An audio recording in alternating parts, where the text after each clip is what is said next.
तुम किस लिए आए हो मेरे पीछे? मुझे जो कहना था मैं कह चुकी। मगर मैंने अभी तक कुछ नहीं कहा।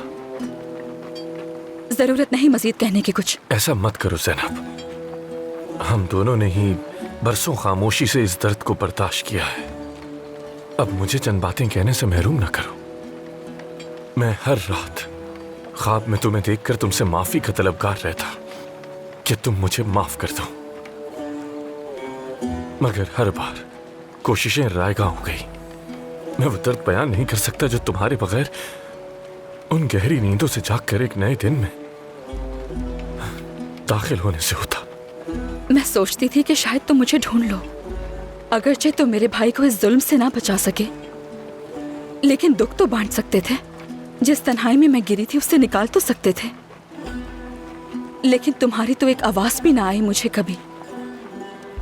मेरी पूरी जिंदगी तुम्हारे लिए जवाब है ज़ैनब। मैं हमेशा तुम्हारे साथ वफादार रहा और अपनी आखिरी सांस तक तुम्हारा वफादार रहूंगा।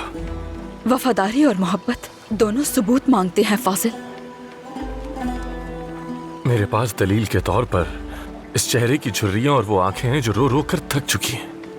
और अगर ये भी काफी नहीं तो मुझे एक मौका दो कि मैं तुम्हारे दिल को मुतमईन कर सकूं। तुमने सुल्तान की बात सुनी है ना, वो इस मामले से पीछे नहीं हटेंगे। फिर क्या होगा? बोलो, फिर हम क्या करेंगे? फिर हम गुजर जाने वाले बरसों के बावजूद अपने जख्मों पर मरहम रखेंगे। अब बहुत देर हो चुकी है फाजिल, सब कुछ माजी बन चुका है।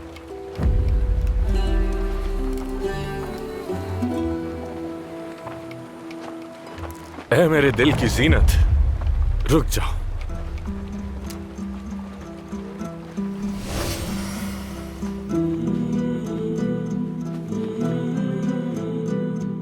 ये तुम्हारे लिए। जब मेरे दिल का नगीना मेरे सामने मौजूद है तो मैं कोई और नक्श और जीनत कैसे देख सकता हूं ज़ैनब? वक्त हर चीज को बदल देता है फाजिल। हर जीनत एक दिन मुरझा जाती है, और जब वो दिन आएगा तो इस रुमाल पर बनी कढ़ाई हमारी एहसासात की गवाही देगी।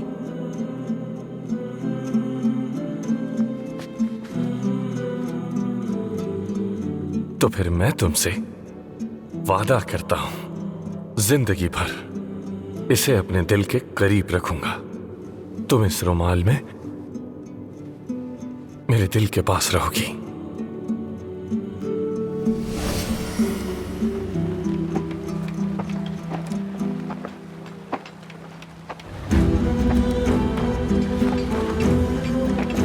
मैंने अपना वादा निभाया। मैं अल्लाह की कसम खाकर कहता हूं, मैंने हर लम्हा हर दिन इस रुमाल को अपने करीब रखा और तुम्हें अपने दिल में बसाए रखा ज़ैनब। तुम आज भी मेरे दिल का नगीना हो, और ये रुमाल इस बात की गवाही है।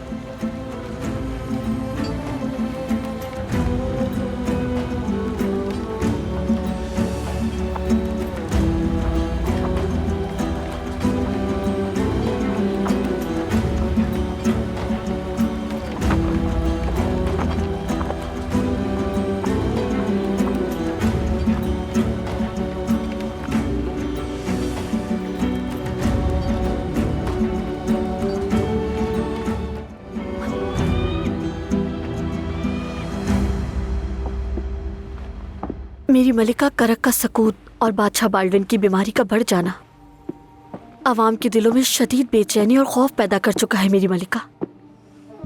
और सलाहुद्दीन के लिए उनकी क्या राय है? इबेलियन और करक में हासिल की गई उसकी फतूहात ने यरूशलेम के लोगों की नज़र में उसे नाकाबिल शिकस्त कुव्वत बना दिया है। शहजादा बाल्डविन जैसे बीमार बादशाह के बारे में लोग पर यकीन है कि वो सलाहुद्दीन के खिलाफ यरूशलेम का दिफा नहीं कर सकते। अवाम कहलाने वाला हुजूम अक्सर एक चिंगारी की मानंद होता है। उनकी उठती हुई आवाजों से दिल मतलाने लगता है। मगर बदकिस्मती से इस बार वो सही है।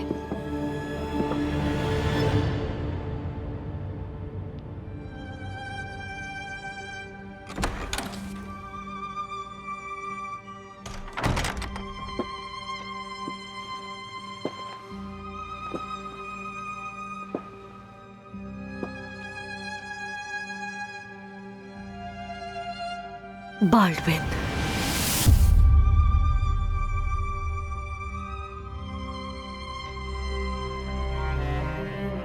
कैसे हो तुम बाल्डविन?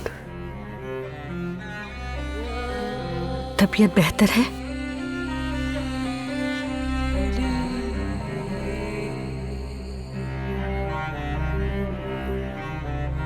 देखो मेरा चेहरा। मैं देख रहा हूं कि तुम पूरी कोशिश कर रही हो कि मेरा चेहरा ना देख सको। नहीं, तुम्हारे चेहरे पर तकलीफ के साथ नफरत की झलक छुपी हुई है। नहीं, ये सच नहीं है।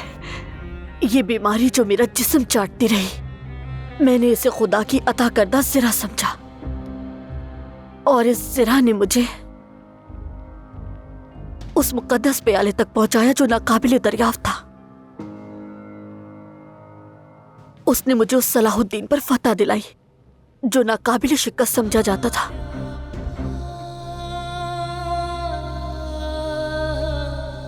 लेकिन अब क्या हुआ आपा?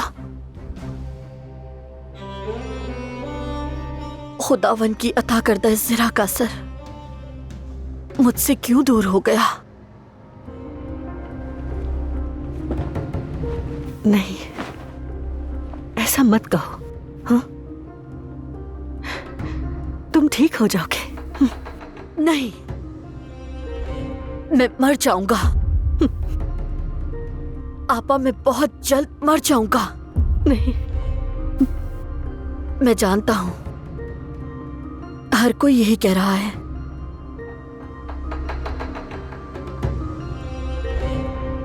मैं अब आराम करना चाहता हूं।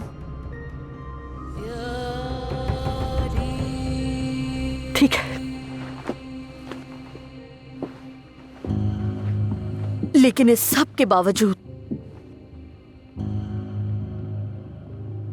जब तक मेरी ज़रा का जरा भी असर बाकी है, मैं अपनी सल्तनत और शहर के दिफा से दस्तबरदार नहीं हूंगा।